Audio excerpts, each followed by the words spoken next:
Good evening, everybody. Tonight, after nearly 100 years of talk and frustration, after decades of trying and a year of sustained effort and debate, the United States Congress finally declared that America's workers and America's families and America's small businesses deserve the security of knowing that here in this country, neither illness nor accident should endanger the dreams they've worked a lifetime to achieve. Tonight, at a time when the pundits said it was no longer possible, we rose above the weight of our politics. We pushed back on the undue influence of special interests.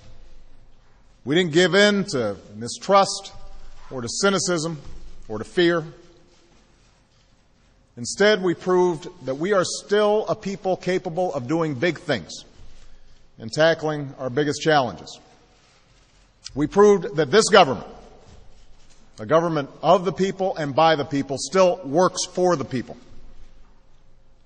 I want to thank every member of Congress who stood up tonight with courage and conviction to make health care reform a reality. And I know this wasn't an easy vote for a lot of people, but it was the right vote. I want to thank Speaker Nancy Pelosi for her extraordinary leadership, and Majority Leader Steny Hoyer and Majority Whip Jim Clyburn for their commitment to getting the job done. I want to thank my outstanding Vice President, Joe Biden, and my wonderful Secretary of Health and Human Services, Kathleen Sebelius, for their fantastic work on this issue.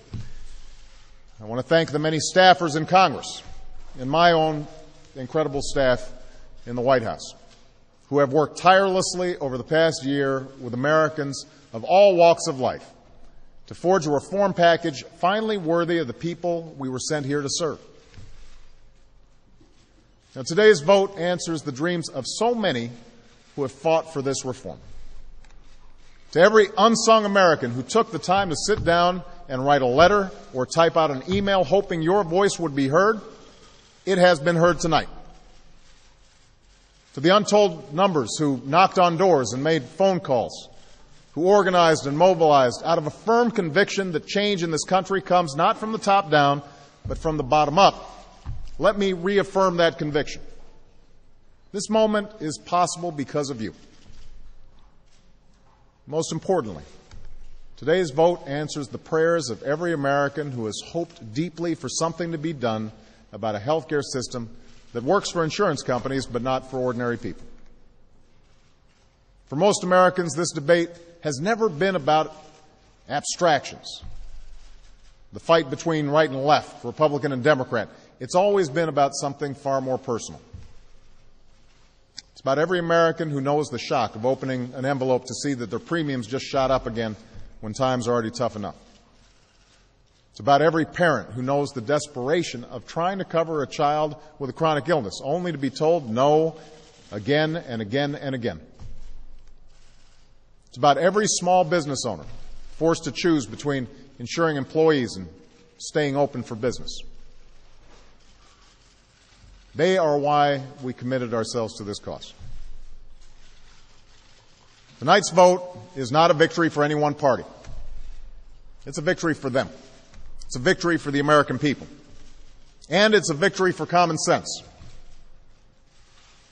Now, it probably goes without saying that tonight's vote will give rise to a frenzy of instant analysis. There will be tallies of Washington winners and losers, predictions about what it means for Democrats and Republicans, for my poll numbers, for my administration. But long after the debate fades away and the prognostication fades away and the dust settles, what will remain standing is not the government-run system some feared or the status quo that serves the interests of the insurance industry, but a healthcare system that incorporates ideas from both parties. A system that works better for the American people. If you have health insurance, this reform just gave you more control by reining in the worst excesses and abuses of the insurance industry with some of the toughest consumer protections this country has ever known, so that you are actually getting what you pay for. If you don't have insurance, the This reform gives you a chance to be a part of a big purchasing pool that will give you choice and competition and cheaper prices for insurance. And it includes the largest health care tax cut for working families and small businesses in history, so that if you lose your job and you change jobs, start that new business, you'll finally be able to purchase quality, affordable care and the security and peace of mind that comes with it. This reform is the right thing to do for our seniors. It makes Medicare stronger and more solvent, extending its life by almost a decade. And it's the right thing to do for our future. It will reduce our deficit by more than $100 billion over the next decade and more than $1 trillion in the decade after that. So this isn't radical reform, but it is major reform. This legislation will not fix everything that ails our healthcare system, but it moves us decisively in the right direction. This is what change looks like. Now, as momentous as this day is, it's not the end of this journey. On Tuesday, the Senate will take up revisions to this legislation that the House has embraced.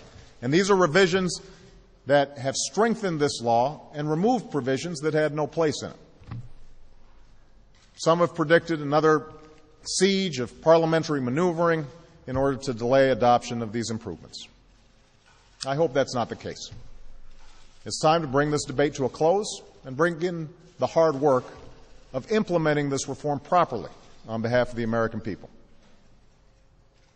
This year, and in years to come, we have a solemn responsibility to do it right.